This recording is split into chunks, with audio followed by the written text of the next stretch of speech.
Hello students, good afternoon and welcome my science period. Last period हमने 11 chapter देखा था, force, work and energy. Okay, उसकी exercise भी मैंने लिख के दी है।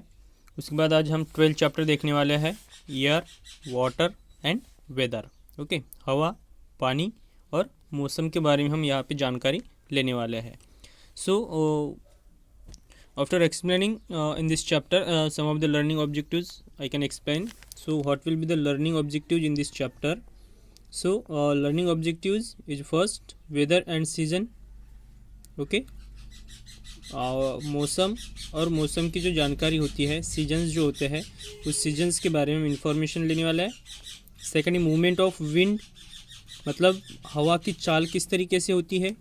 ओके, हवा किस तरीके से चलती है वो हम देखने वाले हैं। उसके बाद देखने वाले हम सी एंड लैंड ब्रिजेस। ओके, समुंदर और लैंड ब्रिजेस जो होते हैं इनकी इन्फॉर्मेशन लेंगे। उसके बाद है स्टेट ऑफ वाटर, और एक लास्ट है impurities in water. Okay, impurities of in water, इसके बारे में इंफॉर्मेशन लेने वाला है। So think and discuss how many types of weather do you know, मतलब आप कितने प्रकार के वेदर को जानते हो, कितने प्रकार के मौसम को आप जानते हो। ओके, तो आपको इसकी लिस्ट बनानी है। How many types of weather do you know, then which is your favourite weather, और आपका फेवरेट वेदर कौन सा है, आपका पसंदीदा जो मौसम है वो कौन सा है, वो भी आपको यहाँ पे लिखना है। So let's start in this chapter.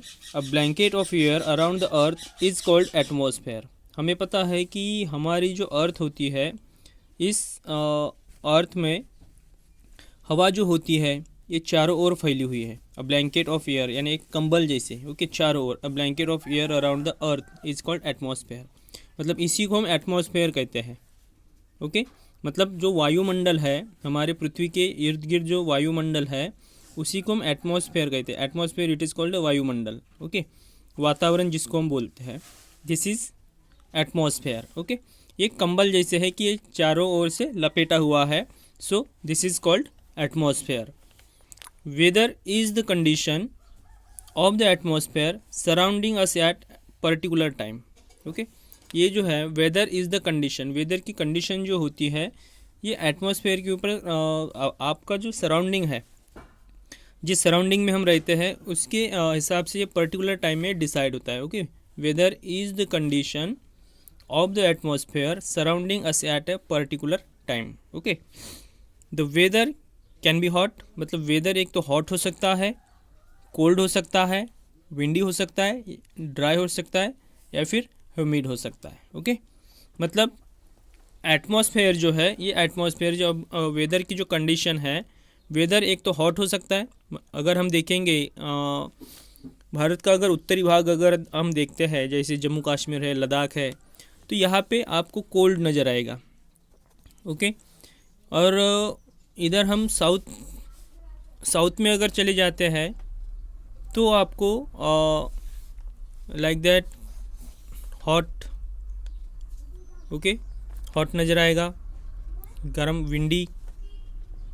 Okay, समुंदर का किनारा जहाँ जहाँ पे होता है वहाँ पे आपको विंडी नज़र आएगा, कहीं पे ड्राई होगा तो कहीं पे ह्यूमिड होगा। ओके, मतलब ये उस वेदर पे, उस सराउंडिंग पे डिसाइड होता है कि वहाँ का वेदर किस तरीके से होगा। ओके, इसके बाद देखिए कि the sun plays an important role in causing changes in weather. Weather जो चेंजेस होते हैं, वेदर में जो चेंजेस होते हैं, मौसम में जो चेंजेस होते हैं, ओके, उस मौसम में चेंजेस होने का इम्पोर्टेंट जो रीज़न है वो है सन।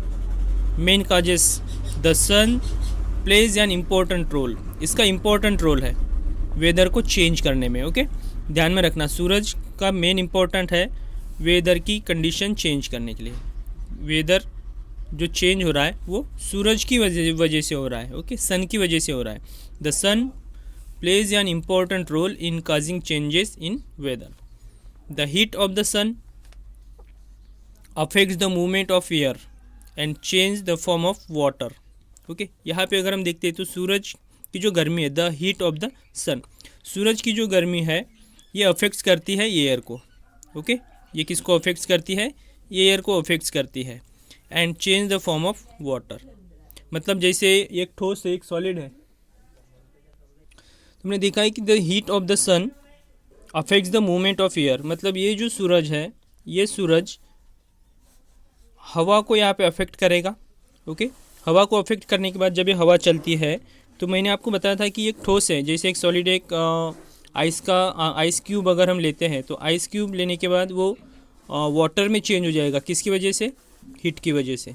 मतलब सन की जो हीट है, इस सन की हीट की वजह से हवा यहाँ पे अफेक्ट्स हो गई है, और हवा गर्म होने के बाद ये हवा आइस क्यूब को जब छुएगी तो आइस क्यूब का वाटर यहाँ पे बन जाएगा। Okay, which brings about a change in the weather, मतलब वेदर किस तरीके से चेंज होता है ये हमने देखा है यहाँ पे। ओके, अभी हम नेक्स्ट एक है try it out. So match the 3 columns to know about the weather instruments. Okay, यहाँ पे वेदर इंस्ट्रूमेंट्स दिया है, ये है एनोमीटर, बैरोमीटर, हाइग्रोमीटर। सो आपको इसको पेयर बनाने। Okay, try it out. उसके बाद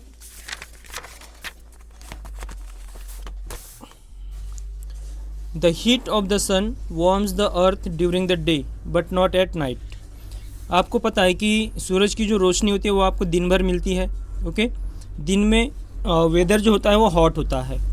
the heat of the sun warms the earth during the day but not at night, ये नाइट में हॉट नहीं होता है। ओके, ये बात भी आपको ध्यान में रखनी है। The heat of the sun warms the earth during the day but not at night, मतलब दिन भर अर्थ जो है वो सूरज की रोशनी को झेलती है। ओके, सूरज की रोशनी दिन भर आपको पृथ्वी पर आती हुई नज़र आएगी, लेकिन रात में ये ज़्यादा हॉट नहीं होता है।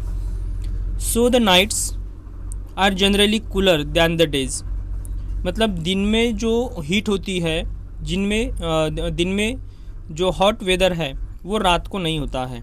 ओके, जनरली रात cooler than the days. Okay, are generally cooler than the days at nights. Okay, night दिन के हिसाब से अगर हम देखते हैं तो रात को ठंडी रहती है।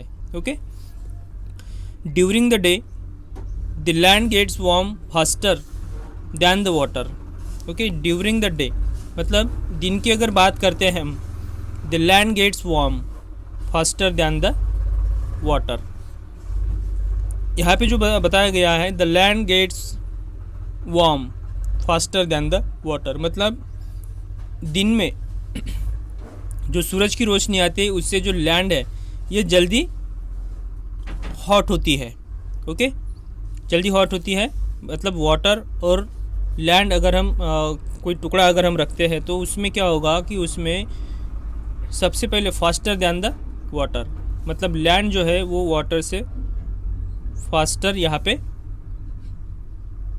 हीट होगा। Okay, so naturally the air above the land is warmer, so naturally the air above the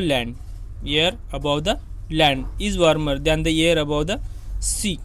मतलब यहाँ पे देखो कि नेचुरली क्या है कि लैंड के ऊपर की जो हवा है और सी के ऊपर की, मतलब समुंदर के ऊपर की जो हवा है, ओके, तो लैंड के ऊपर की जो हवा है ये सबसे ज़्यादा गर्म होती है।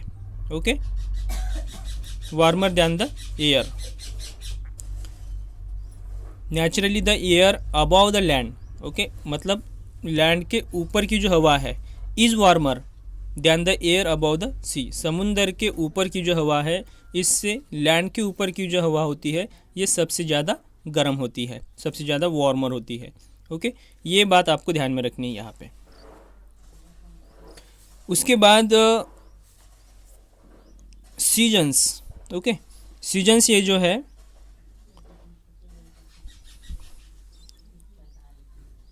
The tilting of the earth causes the different seasons. Okay, tilting मतलब जो झुकाव होता है। ओके, मतलब पृथ्वी का जो झुकाव होता है, पृथ्वी के झुकाव के कारण यहाँ पे डिफरेंट सीजन्स क्रिएट होते हैं। आप यहाँ पे देख सकते हो tilting of the earth causes seasons. Okay, so this is sun, this is winter, autumn, summer, spring. Okay, इस तरीके से सीजन्स यहाँ पे क्रिएट होते हैं।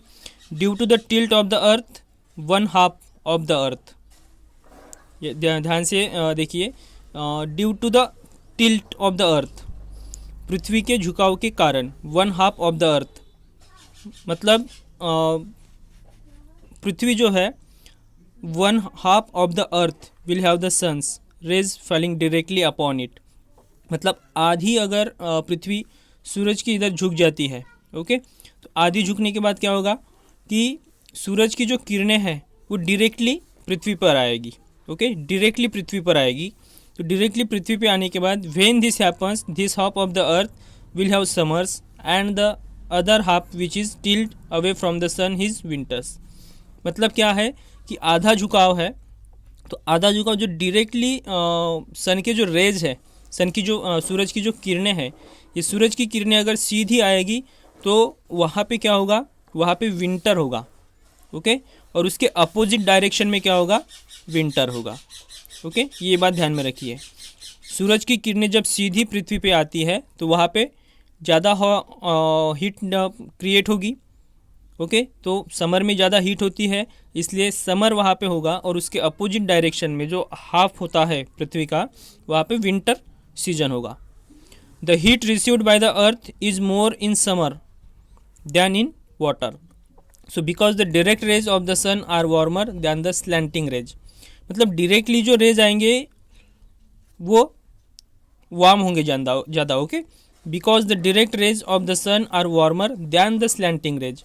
मतलब सीधी जो किरणें आती है, suppose this is straight and this is slanting, okay, तो सीधी जो किरणें आती है इनसे वार्म ज़्यादा होता है, या से ज़्यादा हीट क्रिएट होती है, ओके, और स्लैंटिंग जो होती है इस स्लैंटिंग से इसकी जो तीव्रता होती है, ओके, वो कम होती है।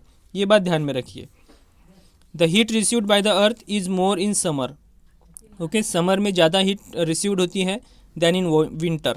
मतलब विंटर से समर में ज़्यादा जो हीट होती है वो रिसीव्ड होती है अर्थ पे। सो बिकॉज द डायरेक्ट रेज, क्योंकि समर में अगर हम देखते हैं तो डायरेक्ट रेज हाफ, पृथ्वी का हाफ सूरज की ओर होता है, और वहाँ पे समर होता है, और समर में डायरेक्ट रेज आते हैं, ओके, इसलिए वो ज़्यादा वार्मर होता है। विंटर में स्लैंटिंग रेज होते हैं, ओके, झुकाव होता है उसका, उसकी वजह से। तो सीजन मैंने आपको बताया। The sun causes winds to blow, ये हम नेक्स्ट पीरियड में देखने वाले हैं, ओके। तो आज के लिए इतना ही। सेकेंड पीरियड हम देखने वाले हैं, मैथ का सेकेंड पीरियड होगा, ओके। तो आज हम रुकेंगे यहीं पे। Goodbye, take care.